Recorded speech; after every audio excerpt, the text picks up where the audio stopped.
Hello guys, welcome to ఏకమైఎస్ academy Hyderabad. మనం ప్రతిరోజు డిస్కస్ చేసుకుంటాం కదా డైలీ కరెంట్ అఫైర్స్ తెలుగులో. ఇవాళ ఉన్నటువంటి అంశాలు కూడా ఒక్కొక్క అంశాన్ని తీసుకొని క్లారిటీగా డిస్కస్ చేద్దాం. ఇవాళ మనకి 31 మేకి సంబంధించిన కరెంట్ ఈవెంట్స్ ఏమున్నాయి చూద్దాం. ఇవన్నీ కూడా మేజర్గా హిందూ న్యూస్ పేపర్ని తీసుకొని ఎక్స్ప్లెయిన్ చేశాను. కరెంట్ ఈవెంట్స్ ఇవి ఎక్కువ అడుగుతూ ఉంటారు, యూపీఎస్సీ దగ్గర నుంచి అన్ని కాంపిటేటివ్ ఎగ్జామ్స్కి అడుగుతుంటారు కాబట్టి ఇవన్నీ క్లారిటీగా నోట్ చేసి పెట్టుకోండి. ఎస్పెషల్లీ ఏబిపిఎస్సి టీఎస్పీకి సంబంధించిన కరెంట్ ఈవెంట్స్ కూడా ఇందులో కవర్ చేస్తూ ఉంటాను, అవి కూడా నోట్ చేసుకొని ఫాలో అవుతూ ఉండండి. సో ఇవాళ మనకి ఫస్ట్ కాన్సెప్ట్ ఏముందో చూద్దాం. సో ఫస్ట్ కాన్సెప్ట్ వచ్చేసి KI-3. So KI-3 batch 2 submarines అనేవి వార్తల్లో ఉన్నాయి. అసలు ఈ సబ్మెరైన్స్ అనేవి ఏ దేశానికి సంబంధించినవి, అసలు ఎందుకు వార్తల్లో ఉన్నాయి అనేది మనం ఇక్కడ క్లారిటీగా అయితే చూద్దాం. సో సౌత్ కొరియా, ఇక్కడ చూడండి, south Korea has recently come up with a special proposal to provide it's advanced KSS-3 batch 2. So batch 2 submarines to India. ఇక్కడ చూడండి, ఇక్కడ ఏమైందంటే మామూలుగా సౌత్ కొరియా నుంచి ఇండియా అనేది డిఫెన్స్లో భాగంగా, సో ఇందులో భాగంగా డిఫెన్స్లో భాగంగా ఈ KS అని చెప్పేసి ఈ సబ్మెరైన్స్ని అయితే బై చేయాలని చెప్పేసి ఒక స్పెషల్ ప్రపోజల్ అయితే ఇచ్చిందనమాట. సో దాన్ని రీసెంట్గా ఏం చేశారంటే ఈ సౌత్ కొరియా వాళ్ళు మేము మీకు ప్రొవైడ్ చేస్తాము, ఈ అడ్వాన్స్డ్ సబ్మెరైన్స్ అనేవి ఇండియాకి మేము ప్రొవైడ్ చేస్తామని చెప్పేసి ఒక స్పెషల్ ప్రపోజల్ కూడా ప్రొవైడ్ చేశారనమాట. అందువల్ల ఈ సౌత్ కొరియాకి సంబంధించిన సబ్మెరైన్స్ అంటే మీకు తెలుసు కదా, జలంతర్గాములు అంటారు. ఇవి సముద్రం లోపల అయితే పోతూ ఉంటాయి అనమాట. సో మనకి గాజీ అటాక్ జరిగింది కదా పాకిస్తాన్కి సంబంధించి, అప్పుడు అటాక్ జరిగినప్పుడు దాన్ని ధ్వంసం చేస్తారు కదా మన ఇండియన్ నేవీ, దానివల్ల బాగా ఫేమస్ అయ్యాయి. వైజాగ్లో మనం చూస్తూ ఉంటాం ఎక్కువ ఇవి. సో అవి ఇండియాకి ఇస్తామని చెప్పేసి స్పెషల్ ప్రపోజల్ చేసింది. ఈ ఎవరికి సంబంధించినవి అంటే సౌత్ కొరియా దేశానికి అయితే సంబంధించినవి. ఇక్కడ చూడండి, KS-3 is the largest submarine ever to build by south Korea. అంటే సౌత్ కొరియా బిల్డ్ చేసినటువంటి అన్ని జలాంతర్గాముల్లో కల్లా ఇది వన్ ఆఫ్ ది లార్జెస్ట్ అని చెప్పేసి చెప్తున్నారు. Is being developed in to the 2 phase batch 1 and batch 2. So it is a series of diesel electric attack of submarines. So ఇవి 2 బ్యాచ్లుగా తయారు చేశారు అనమాట. ఈ సబ్మెరైన్స్ని 2 బ్యాచ్లుగా తయారు చేశారు. ఒకటి బ్యాచ్ 1, ఇంకోటి వచ్చేసి బ్యాచ్ 2 అనమాట. ఇవి diesel electric, so diesel electric పనిచేసేటువంటి సబ్మెరైన్స్ అనమాట. సబ్మెరైన్స్ అంటే సముద్రం లోపల వెళ్ళి శత్రువుల యొక్క జలంతర్గాములు కావచ్చు వాటిని ధ్వంసం చేస్తూ ఉంటారు.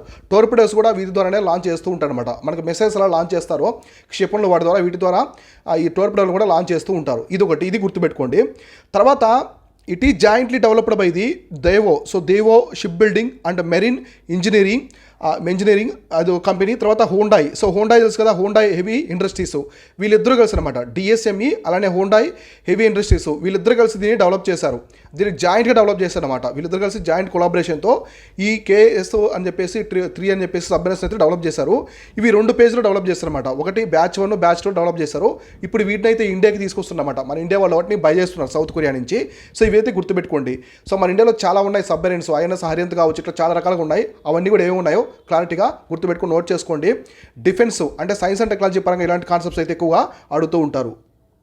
సో నెక్స్ట్ కాన్సెప్ట్ చూద్దాం. నెక్స్ట్ వచ్చేసి వందే భారత్ ఎక్స్ప్రెస్. సో రీసెంట్గా మనకి వందే భారత్ ఎక్స్ప్రెస్ అని నార్త్ ఈస్ట్ ఇండియాలో మొట్టమొదటిసారిగా ఈశాన్య భారతదేశంలో కూడా ఇనాగ్రేట్ చేశారు. అది ఎక్కడో చూద్దాం. So prime minister Narendra Modi flagged of A Assam's first Vande Bharat express. The Vande Bharat express will connect the Guwahati with the new Jalpaiguri. So Jalpaiguri ఉంది కదా, ఈ జల్పాయిగురికి గౌహతి నుంచి జల్పాయిగురి వరకు ఇది కనెక్ట్ అవుతుందన్నమాట. సో అస్సాంకి సంబంధించిన మొట్టమొదటి వందే భారత్ ఎక్స్ప్రెస్. ఇది అస్సామే కాకుండా కంప్లీట్గా నార్త్ ఈస్ట్ ఇండియాలో కూడా ఫస్ట్ టైం అనమాట. నార్త్ ఈస్ట్ ఇండియాలో రైల్వేస్ ఉండడమే చాలా తక్కువ. రైల్వేస్ అంతా కూడా ఎక్కువ హిల్స్ టెరైన్ అనమాట, కొండ ప్రాంతాలు కాబట్టి. నార్త్ ఈస్ట్ ఇండియా అడవులు, కొండ ప్రాంతాలు ఎక్కువగా ఉంటాయన్నమాట. హిల్ టెరైన్, హిల్ టోపోగ్రఫీ ఉంటుంది కాబట్టి అక్కడ రైల్వేస్ అనేది చాలా కష్టం. అయినప్పటికీ కూడా చాలా రాష్ట్రాల్లో మన ఇండియన్ గవర్నమెంట్ అనేది రైల్వేస్ని ఇనాగ్రేట్ చేసింది అనమాట. సో మొట్టమొదటిసారి కొన్ని రాష్ట్రాలకి రైల్వేస్ని కూడా అందించింది ఏది స్వాతంత్రం వచ్చిన తర్వాత. అయితే ఈ వందే భారత్ ఎక్స్ప్రెస్ను మొట్టమొదటిసారిగా నార్త్ ఈస్ట్ ఇండియాలో అస్సాం రాష్ట్రంలో అయితే స్టార్ట్ చేశారు. ఇది గువాహటి నుంచి న్యూ జల్పాయిగురిని కనెక్ట్ చేస్తుంది అనమాట. So the Vande Bharat express formally known as the train 18. So ఈ వందే భారత్ ఎక్స్ప్రెస్ని ఇంతకుముందు ఏమని పిలిచేవాళ్ళంటే ట్రైన్ 18 అని చెప్పేసి పిలిచేవాళ్ళనమాట. సో ట్రైన్ 18 అని చెప్పేసి ఇంతకుముందు పిలిచేవాళ్ళు వీటిని. ఇక్కడ కనిపిస్తుంది మీకు ఇవి. So it is an electric multiple unit terrain operated by the Indian railways. So ఇది ఎలక్ట్రిక్ ట్రైన్ అనమాట. ఎలక్ట్రిక్ ట్రైన్ ఎవరు ఆపరేట్ చేస్తున్నారంటే ఇండియన్ రైల్వేస్, మన ఇండియన్ రైల్వేస్కి అయితే సంబంధించింది అనమాట. సో ఇక్కడ చూడండి, it can reach operating speed of the 160 kmph. చాలా వేగంగా వెళ్తాయి, అతి వేగంగా వెళ్తాయి అనమాట ఇవి. సో 160 kmph, సో 160 km/h స్పీడ్తో అయితే ఇవి వెళ్తాయి. First Vande Bharat express. So మన ఇండియాలో మొట్టమొదటిసారిగా వందే భారత్ ఎక్స్ప్రెస్ని ఎప్పుడు స్టార్ట్ చేశారు, ఏ రూట్ స్టార్ట్ చేశారు అనేది ఇక్కడ ఇంపార్టెంట్ అనమాట. సో మన ఇండియాలో మొట్టమొదటిసారిగా వందే భారత్ ఎక్స్ప్రెస్ని ఎప్పుడు తీసుకొచ్చారనే పాయింట్ ఇక్కడ చాలా ఇంపార్టెంట్ పాయింట్. ఇక్కడ చూస్తే మన ఇండియాలో మొట్టమొదటిసారి వందే భారత్ ఎక్స్ప్రెస్ ఎక్కడ తీసుకొచ్చారంటే ఫస్ట్ వందే భారత్ ఎక్స్ప్రెస్ని న్యూఢిల్లీ, కాన్పూర్, అలహాబాద్, వారణాసి, అంటే న్యూఢిల్లీ నుంచి వారణాసి వరకు. సో న్యూఢిల్లీ టు వారణాసి అనేది 2019లోనే, సో 2019లోనే మొట్టమొదటి వందే భారత్ ఎక్స్ప్రెస్ స్టార్ట్ చేశారు. ఎక్కడి నుంచి అంటే న్యూఢిల్లీ నుంచి వారణాసి వరకు అనమాట. న్యూఢిల్లీ టు యూపీలో ఉన్న వారణాసి వరకు తీసుకొచ్చారు. ఇక్కడ రూట్స్ మనకి కాన్పూర్, అలహాబాద్ మీదుగా ఈ ట్రైన్ అయితే వెళ్తుందన్నమాట. చాలా వేగంగా వెళ్తుంది కాబట్టి టైంని కూడా రెడ్యూస్ అవుతుంది. మనకి సమయం, ప్రయాణం చేసే సమయం కూడా తగ్గిపోతుంది, చాలా స్పీడ్గా వెళ్తుంది. రైల్వేస్ కూడా అడ్వాన్స్గా ఉంటాయన్నమాట. కాబట్టి దీన్ని ట్రైన్ 18 అని చెప్పేసి పిలుస్తారు. ఇవైతే గుర్తుపెట్టుకోండి. సో ఇప్పుడు మనకి సౌత్ ఇండియాలో కూడా బెంగళూరులో స్టార్ట్ చేశారు. మొట్టమొదటిసారిగా మైసూర్ నుంచి స్టార్ట్ చేశారు చెన్నై వరకు. తర్వాత రిమైనింగ్ అన్నీ వచ్చాయన్నమాట. ఇప్పుడు సికింద్రాబాద్ నుంచి తిరుపతి కానీ చాలా వరకు ఈ వందే భారత్ ఎక్స్ప్రెస్లో అయితే వచ్చాయి. ఇంకా మనకి 100 మోర్ ట్రైన్స్ అనమాట. ఒక 100 నుంచి 500 వరకు ఈ వందే భారత్ ట్రైన్ని ఆర్డర్ ఇచ్చారన్నమాట. కొత్త వాటి ఆర్డర్ ఇచ్చారు. ఇవన్నీ కూడా మనకి ఈ రైల్వే రీసెర్చ్ డిఫెన్స్కి సంబంధించి, రైల్వే రీసెర్చ్ డెవలప్మెంట్కి సంబంధించిన వాళ్ళు, అలానే మనకి చెన్నైలో ఇంటిగ్రేటెడ్ కోచ్ ఫ్యాక్టరీ ఉంటుంది తమిళనాడులో, చెన్నైలో. వాళ్ళంతా కొలాబరేట్ అయ్యి వీటిని అయితే తయారు చేస్తున్నారన్నమాట. ఇవైతే గుర్తుపెట్టుకోండి. సో మోస్ట్ అడ్వాన్స్డ్ ట్రైన్స్ ఇవి. నెక్స్ట్ ఈవెంట్ చూద్దాము. సో నెక్స్ట్ ఈవెంట్ వచ్చేసి సెంకాకో. సో సెంకాకో ఐలాండ్స్ అని చెప్పేసి పిలుస్తారు. చాలా చాలా ఇంపార్టెంట్ సెంకాకో అని చెప్పేసి. ఇవి ఎందుకు వార్తల్లో ఉన్నాయంటే కాన్ఫ్లిక్ట్స్ అనమాట. ఈ మధ్య ఐలాండ్స్కి సంబంధించి, కొన్ని దీవులకు సంబంధించి కొన్ని దేశాల మధ్య కాన్ఫ్లిక్ట్స్ అనేవి జరుగుతున్నాయి. ఆ కాన్ఫ్లిక్ట్స్ అనేవి ఎందుకు జరుగుతున్నాయి ఏంటని చెప్పేసి ఇక్కడ మనం క్లారిటీగా డిస్కస్ చేసుకుందాం. So amid the rising tensions. So rising tensions in the Indo Pacific region. So ఇది ఎక్కడంటే మనకి ఇండో పసిఫిక్ రీజన్ అనమాట. అంటే హిందూ మహాసముద్రము, పసిఫిక్ మహాసముద్రం కంబైన్గా ఉండే ప్రాంతంలో, ఈ పరిధిలో అనమాట, హిందూ పసిఫిక్ మహాసముద్ర ప్రాంతంలో ఈ టెన్షన్స్ అనేవి మొదలవుతున్నాయి. మేజర్గా ఎందుకంటే ఇక్కడ చూడండి, Japan coast guard source recently revealed that the Chinese coast guard vessel has been navigating the Japanese territorial waters around the Senkaku islands. ఈ సెంకాకు ఐలాండ్స్ ఎవరు అంటే మామూలుగా జపాన్కి సంబంధించినవి అనమాట. అయితే ఇవి జపాన్ టెరిటరీలో ఉన్నాయి. ఈ ఐలాండ్స్ మొత్తం కూడా ఇక్కడ కనిపిస్తున్నవి జపాన్ టెరిటరీ, అంటే జపాన్ భూభాగంలో ఉన్నాయి. అయితే అక్కడ చైనా కోస్ట్ గార్డ్కి సంబంధించినటువంటి వెజల్ అనమాట. కొన్ని ఆ షిప్స్ లాంటివి కనిపించాయి చైనా కోస్ట్ గార్డ్కి సంబంధించినవి. సో జపాన్ యొక్క భారత భూభాగంలో చైనా కనిపించడం అనేది టెన్షన్ కదా. సో వేరే దేశ భూభాగంలోకి ఆ దేశం యొక్క పర్మిషన్ కానీ, ఎలాంటి ముందుగా పర్మిషన్ లేకుండా, అనుమతి లేకుండా వేరే దేశానికి సంబంధించిన షిప్స్ అనేవి రావడం అనేది వైలేషన్ అనమాట. సామాన్యటిని వైలేషన్ చేస్తున్నట్టు ఆ దేశాన్ని. కాబట్టి జపనీస్ కోస్ట్ గార్డ్ వాళ్ళు ఫైండ్ అవుట్ చేశారు ఇవి చైనాకి సంబంధించినవి అని చెప్పేసి వాళ్ళైతే ఫైండ్ అవుట్ చేశారనమాట. దానివల్ల అయితే ఈ టెన్షన్స్ అనేవి రైజ్ అయ్యాయి. సో ఇవి ఎక్కడున్నాయి, ఇదంతా కూడా వార్తల్లో వచ్చింది కాబట్టి మనం డిస్కస్ చేసుకున్నాం. సో న్యూస్లో ఉంది కాబట్టి ఇవంతా కూడా డిస్కస్ చేసుకున్నాము. అసలు ఎక్కడుంది ఈ ఐలాండ్స్ అనేవి, ఎక్కడున్నాయి చూద్దాం. The Senkaku islands are uninhabited group of islands situated in the eastern China sea. ఇవి తూర్పు చైనా సముద్రంలో ఉంటాయన్నమాట. మన సౌత్ చైనా సీ లాగా తూర్పు చైనా సముద్రంలో ఉంటాయి. ఇవి మ్యాప్లో చూపిస్తాను మీకు క్లారిటీగా. దగ్గరగా ఉంటాయి అనమాట, మనకి చైనాకి దగ్గరగా ఉంటాయి, జపాన్కి చాలా దగ్గరగా ఉంటాయి. అయితే ఎక్కడ ఉన్నాయంటే ఈస్ట్ చైనా సీలో ఉన్నాయన్నమాట. అన్ఇన్హాబిటెడ్, ఇక్కడ ఎవరు ఉంటారు అనమాట, జనాభా. సో పాపులేషన్ వాళ్ళు ఎవరు ఉండరు ఇక్కడ. ఇవి వచ్చేసి అన్ఇన్హాబిటెడ్, సో మనకి జనావాసం లేనటువంటి ఐలాండ్స్ అనమాట ఇవి. సో వీటికి సంబంధించి చూద్దాం క్లారిటీగా ఇక్కడ. సో ఈ సెంకాకు ఐలాండ్స్ సంబంధించి చూడండి.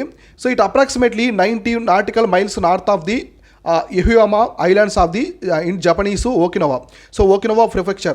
సో ప్రిఫెక్చర్ అంటే ఏంటంటే స్టేట్ అనమాట. మన ఇండియాలో స్టేట్ అంటాము, చైనా పాకిస్తాన్లో ప్రొవిన్స్ అంటాము, ఇట్లా పిలుస్తాం కదా. సో జపనీస్లో ప్రిఫెక్చర్ అంటారు. మనం స్టేట్ అంటే ఇండియాలో, అక్కడ ప్రిఫెక్చర్ అంటారు. జపాన్కి సంబంధించిన ఒకినోవా ప్రిఫెక్చర్ అంటే ఒకినోవా స్టేట్కి సంబంధించిన భూభాగం అనమాట. ఏది యెహోవా ఐలాండ్స్ దగ్గర ఇది ఉంటుంది. ఎగ్జాక్ట్గా దానికి దూరంగా 90 నాటికల్ మైల్స్ దూరంలో ఉంటుంది, నార్త్ ఉత్తరం వైపు ఉంటుంది. తర్వాత 120 nautical miles north east of the islands of the Taiwan. So తైవాన్కి 120 నాటికల్ మైల్స్ దూరంలో ఉంటుంది. ఎగ్జాక్ట్ ఈ సెంకాకు ఐలాండ్స్ అనేవి ఈ తైవాన్కి సంబంధించి తైవాన్కి దగ్గరగా ఉంటాయి అనమాట. సో 120 నాటికల్ మైల్స్ దూరంలో అయితే ఉంటాయి. So they are also known as the Diaoyu islands. So వీటిని డయో ఐలాండ్స్ అని చెప్పేసి చైనా వాళ్ళు అంటారు. సో చైనా వాళ్ళు వచ్చేసి దీన్ని డయో ఐలాండ్స్ అంటారు. తైవాన్ వాళ్ళు వచ్చేసి డయోటై, సో డయోటై ఐలాండ్స్ అని పిలుస్తారు అనమాట. సో రిమైనింగ్ వాళ్ళు వచ్చేసి పినాకిల్ ఐలాండ్స్ అని చెప్పేసి పిలుస్తారు. చూడండి దీనికి ఎన్ని నేమ్స్ ఉన్నాయి, చాలా ఇంపార్టెంట్ ఈ ఐలాండ్స్. ఇంతకుముందు యూపీఎస్సీలు అడిగారు. సో యూపీఎస్సీ ప్రిలిమ్స్లో ఇంతకుముందు మనకి 17-16 టైంలో వీటి గురించి కోట్ చేశారనమాట, ప్రిలిమ్స్లో అడిగారు. కాబట్టి గుర్తుపెట్టుకోండి, వీటిని డిఫరెంట్ నేమ్తో పిలుస్తారు అనమాట. సో ఒక్కో దేశంలో ఒక్కో పేరుతో పిలుస్తూ ఉంటారు. ఇప్పుడు జపాన్లో వచ్చేసి సెంకాకు ఐలాండ్స్ అని పిలుస్తారు. సో జపాన్లో వచ్చేసి సెంకాకు ఐలాండ్స్ అని పిలుస్తారు. మామూలుగా మనకి చైనాలో ఏమని పిలుస్తారు, సో చైనాలో ఒక నేమ్తో పిలుస్తారు, తైవాన్లో ఒక నేమ్తో పిలుస్తారు. కాబట్టి చైనాలో వచ్చేసి ఏమని పిలుస్తారంటే డయో ఐలాండ్స్ అంటారు. తర్వాత డయోహోతాయ్ అని చెప్పేసి తైవాన్లో పిలుస్తారు. పినాకిల్ ఐలాండ్స్ అని చెప్పేసి రిమైనింగ్ వాళ్ళైతే పిలుస్తారు అనమాట. సో మనకి మేజర్గా ఇక్కడ సుభాష్ చంద్రబోసు విమాన ప్రమాదం చనిపోయినట్టు కదా, ఈ ప్రాంతంలో చనిపోయారని చెప్పేసి చెప్తూ ఉంటారనమాట. సో చాలామంది చరిత్రకారులు కూడా ఈయన డైహోటాయ్ ఐలాండ్, తైవాన్ దగ్గర ఉన్నటువంటి డైహోతాయ్ ఐలాండ్స్లో ఆయన చనిపోయాడు, విమాన ప్రమాదం జరిగి చనిపోయాడు సుభాష్ చంద్రబోస్ అని కూడా కొంతమంది చెప్తూ ఉంటారు, అవి ఈ ఐలాండ్స్ అనమాట. తర్వాత they were never administered by any other country before Japan incorporated them in to the territory 1895. So మామూలుగా 1995కు ముందు ఈ ఐలాండ్స్ ఎవరు పరిపాలించనమాట, అవి ఒక ఐలాండ్స్లో మిగిలిపోయి ఉంటాయి, సపరేట్గా సముద్రంలో ఉంటాయి. అయితే 1895 నుంచి ఐలాండ్స్ని జపాన్ అనేది పరిపాలిస్తుంది, జపాన్లో కలుపుకున్నది అనమాట, జపాన్ భూభాగంలో ఉంది. అప్పటి నుంచి జపాన్ అనేది దాని ఆ ప్రాంతాన్ని కూడా పరిపాలిస్తూ ఉంది జపాన్ భూభాగంలో. ఇక్కడ చూడండి, currently Japan administered the and controls the Senkaku islands, part of the city Ishigaki Okinawa prefecture. So ఈ ఒకినోవా ప్రిఫెక్చర్ అంటే ఒకినోవా స్టేట్లో ఉన్నటువంటి ఇషిగాకి సిటీలో పార్ట్గా ఈ ఐలాండ్స్ని కూడా పరిపాలిస్తూ ఉన్నారు, ఎవరు జపాన్ వాళ్ళు అయితే పరిపాలిస్తూ ఉన్నారు. సో అర్థమైందిగా దీనికి సంబంధించి. ఇప్పుడు దీనికి సంబంధించి ఒక మ్యాప్ చూపిస్తాను మీకు, మ్యాప్లో ఎక్స్ప్లెయిన్ చేస్తానంటే క్లారిటీగా ఉంటుంది. సో ఇది ఇషిగాకి సిటీకి పార్ట్గా దీన్ని భావించి జపాన్కి సంబంధించిన ఈ జపాన్ ఉన్నటువంటి ఒకినోవా, సో ఒకినోవా ప్రిఫెక్చర్లో పార్ట్గా అయితే దీన్ని వాళ్ళు చూపిస్తూ ఉన్నారన్నమాట. సో ప్రజెంట్ అయితే ఇవి జపాన్కి సంబంధించే ఉన్నాయి. సో ఇక్కడ చూడండి మీకు అర్థమవుతుంది. సో ఈ గ్రీన్లో కనిపిస్తుందా, ఈ గ్రీన్లో కనిపించే అంతా కూడా సెంకాకు ఐలాండ్స్ అనమాట. ఇక్కడ చూడండి, ఒకినోవా ప్రిఫెక్చర్ అనేది ఇది జపాన్కి సంబంధించింది, తైవాన్ కూడా దగ్గరగా ఉంది, చైనా కూడా దగ్గరగా ఉందన్నమాట. ఇది ఈస్ట్ చైనా సీ. సో అంటే ఈ సెంకాకు ఐలాండ్స్ అనేవి మంచి స్ట్రాటజిక్ లొకేషన్ అనమాట. సో తైవాన్కి చాలా దగ్గరగా ఉన్నాయి, జపాన్కి దగ్గరగా ఉన్నాయి, చైనా కూడా దగ్గరగా ఉన్నాయి అనమాట. కాబట్టి ఇప్పుడు అన్ని దేశాలు దీన్ని ప్రకటించుకుంటున్నాయి. సో తైవాన్ వాళ్ళు ఏం చెప్తున్నారంటే ఈ ఐలాండ్స్ అన్ని కూడా మావే అని చెప్పేసి వాళ్ళు చెప్తున్నారు. సో చైనా వాళ్ళు ఏం చెప్తున్నారంటే ఈ సెంకాకు ఐలాండ్స్ మొత్తం మావే అని చెప్తున్నారు. సో నిజానికి ఇవి జపాన్లో భూభాగం అనమాట, జపాన్కి సంబంధించినటువంటి ఐలాండ్స్. కాబట్టి ఇది గుర్తుపెట్టుకోండి, ఇది పసిఫిక్ ఓషన్. సో ఇక్కడ సీ ఆఫ్ జపాన్ కావచ్చు, కొరియన్ పెనిన్సులా, ఇది చైనాకి సంబంధించి, సో ఇది తైవాను. కాబట్టి ఈ గ్రీన్లో ఉండేవి సెంకాకు ఐలాండ్స్ అనమాట. ఇవి ఎక్కడ ఉన్నాయంటే మనకి ఇండో పసిఫిక్ రీజియన్లో సంబంధించినటువంటి ఐలాండ్స్. సో ఇవి ప్రజెంట్ ఏ కంట్రీకి సంబంధించినటువంటి టెరిటరీ భూభాగంలో ఉన్నాయంటే, ఏ దేశ యొక్క భూభాగంలో ఉన్నాయంటే జపాన్ యొక్క భూభాగంలో అయితే ఇవి ఉన్నాయి. ఓకేనా. సో నెక్స్ట్ కాన్సెప్ట్ ఏముందో చూద్దాం. సో ఇక్కడ చూడండి, షాకాలిన్ 1 ప్రాజెక్ట్ అని చెప్పేసి వార్తల్లో ఉంది. అసలు ఏంటి ఈ షాకాలిన్ 1 ప్రాజెక్ట్ అనేది, ఎందుకు వార్తల్లో ఉంది, ఇది ఏ సెక్టార్కి సంబంధించింది, తర్వాత ఇది ఎక్కడుంది, సో జాగ్రఫీ పరంగా ఇది ఏ లొకేషన్లో ఉందనేది ఇప్పుడు మనం క్లారిటీగా డిస్కస్ చేద్దాం. ఓకేనా. సో ఇక్కడ చూడండి, oil and natural gas corporation subsidiary, so ONGC Videsh. So ONGC Videsh అనేది ఏంటంటే మన ఇండియాకి సంబంధించిన ఓఎన్జీసీ ఉంది కదా, ఈ ఓఎన్జీసీ అనేది ఇండియాలో సిపిఎస్ అనమాట, సెంట్రల్ పబ్లిక్ సెక్టర్ ఎంటర్ప్రైజెస్ అనమాట. సో సెంట్రల్ గవర్నమెంట్కి సంబంధించిన కంపెనీ, దీనికి సంబంధించిన సబ్సిడరీ ఇదనమాట ఓఎన్జీసీ విదేశ్. ఇదేం చేస్తుందంటే ఇతర దేశాల్లో, మన దేశంలో కాకుండా విదేశ్ అంటే ఏంటి, విదేశాల్లో, సో విదేశాల్లో రీసెర్చ్ అనేది చేస్తూ ఉంటుంది. ఆయిల్ కావచ్చు, న్యాచురల్ గ్యాస్ సంబంధించి రీసెర్చ్ అనేది చేస్తూ ఉంటుంది. ఇది ఆఫ్రికాలో చేస్తుంది, ఆర్టిక్ మనకి రష్యా ప్రాంతంలో చేస్తుంది, చాలా దేశాల్లో ఆయిల్ అండ్ న్యాచురల్ గ్యాస్కి సంబంధించిన ఎక్స్ప్లోరేషన్ అయితే ఇది చేస్తూ ఉంటుంది విదేశాల్లో. ఇది ఓఎన్జీకి సంబంధించిన కంపెనీ అనమాట, ఇది సెంట్రల్ గవర్నమెంట్కి సంబంధించిన company. So recently said that the oil output from the Sakhalin 1 project in Russia, ఇది ఎక్కడ ఉందంటే రష్యాలో ఉంది. So and has bounced back the its plateau level of the about the so 2 lakh barrels per day from the zero. ఒకప్పుడు ఈ ప్రాజెక్ట్లో zero అనమాట. So oil exploration అనేది జీరోలో ఉండేది, ఇప్పుడు జీరో దగ్గర నుంచి అమాంతంగా పెరిగిపోయింది. సో ఇక్కడ ఆయిల్ ఎక్స్ట్రాక్షన్ అనేది ఎక్కువగా జరుగుతుందన్నమాట. సో వాళ్ళు అనుకున్న దానికంటే ప్రొడక్షన్ అనేది ఎక్కువగా వస్తూ ఉంది. ఆల్మోస్ట్ వాళ్ళు డేకి బ్యారల్స్ అనమాట 2 lakhs బ్యారల్స్ అనేది కలెక్ట్ చేస్తున్నారు. బ్యారల్ అంటే 159 లీటర్స్. సో 159 లీటర్స్ని ఒక బ్యారల్ అని చెప్పేసి పిలుస్తూ ఉంటారు. ఈ 159 బ్యారల్స్ని 1 డేలో వాళ్ళు అయితే కలెక్ట్ చేస్తున్నారన్నమాట. సో జీరో నుంచి ఇట్లా పెరిగింది. సో బీపీడీ అంటే బ్యారల్ పర్ డే అనమాట. సో కాబట్టి అక్కడ ప్రొడక్షన్ పెరిగిందని చెప్పేసి వీళ్ళైతే చెప్తూ ఉన్నారు. సో ఇది ఎక్కడుంది అసలు మేజర్గా, ఈ షకాలిన్ 1 ప్రాజెక్ట్ అనేది ఎక్కడుందని చెప్పేసి చూడాలి. So Sakhalin 1 oil and gas development project locate in Okhotsk sea. So Okhotsk sea దగ్గర ఉంటుంది. ఈ ఓష్కోక్ సీ అనేది ఎగ్జాక్ట్ ఎక్కడ ఉందంటే north eastern of the Sakhalin island of Russian forest. ఇది ఏ దేశానికి సంబంధించిందంటే రష్యాకి సంబంధించింది. ఇదంతా కూడా రష్యాకి అయితే సంబంధించింది. రష్యాలో కూడా షాకాలిన్ ఐలాండ్ అని చెప్పేసి ఒకటి ఉంటుంది అనమాట. అక్కడ ఆ షాకాలిన్ ఐలాండ్ దగ్గర ఈ ఆయిల్ ఎక్స్ప్లోరేషన్ అనేది చేస్తున్నారు. ఇది భారతదేశానికి సంబంధించినటువంటి ఓఎన్జీసీ విదేశీ వాళ్ళు ఇక్కడైతే ఆయిల్ ఎక్స్ప్లోరేషన్ అనేది చేస్తున్నారు. ఇది కూడా గుర్తుపెట్టుకోండి, రష్యాలో అయితే ఉంటుందన్నమాట. సో నెక్స్ట్ ఈవెంట్ చూద్దాం. సో నెక్స్ట్ ఈవెంట్ వచ్చేసి ఇక్కడ చూడండి, ఇది ఒక స్పీసీకి సంబంధించింది. కొన్ని కొత్త స్పీసీస్ గురించి మనం ఎక్స్ప్లోరేషన్ చేస్తూ ఉంటారు పర్యావరణ శాస్త్రవేత్తలు, అందులో భాగంగా ఇది వచ్చిందనమాట. సో ఇది వచ్చేసి ఏంటంటే సో యాకినోటోబ్యాక్టర్ బౌమెన్ని అని చెప్పేసి ఒక స్పీస్ అనమాట వార్తల్లో ఉంది. అసలు ఇదేంటో చూద్దాం. So group of scientist recently discovered a new antibiotic. So antibiotic that can kill a deadly super bug call the Acinetobacter baumannii. So ఇదేంటంటే ఒక డెడ్ సూపర్ బగ్ అనమాట. సో దీనివల్ల హ్యూమన్ బాడీని చాలా వరకు దెబ్బతింటుంది. సో దీన్ని చంపే ఒక న్యూ యాంటీబయాటిక్ని అయితే సైంటిస్టులు కనిపెట్టారు అనమాట. సో న్యూ యాంటీబయాటిక్ని సైంటిస్ట్ అయితే కనిపెట్టారు. సో దీనివల్ల ఏమవుతుంది, మనుషులకి ఎటువంటి డిసీజ్ అనేది రాకుండా అది కాపాడుతుంది అనమాట. సో ఇప్పుడు ఇక్కడ నేను కోట్ చేశాను కదా, ఇక్కడ మీకు కనిపిస్తుంది కదా, యాసినోటో బ్యాక్టర్ అని చెప్పేసి, ఇది ఒక డెడ్లీ సూపర్ బగ్ అనమాట. దీనివల్ల హ్యూమన్స్కి చాలా వరకు డిసీజెస్ అనేవి వస్తూ ఉంటాయి. దాన్ని చంపడానికి సైంటిస్ట్ అనేవాళ్ళు కొత్త దాన్ని కనిపెట్టారు. అందువల్ల ఇది వార్తలో ఉందన్నమాట. సో అసలు ఈ యాసినోబ్యాక్టర్ అనేది ఏంటో చూద్దాం. So Acinetobacter is a group of bacteria germs commonly found in the environment like the soil and the water.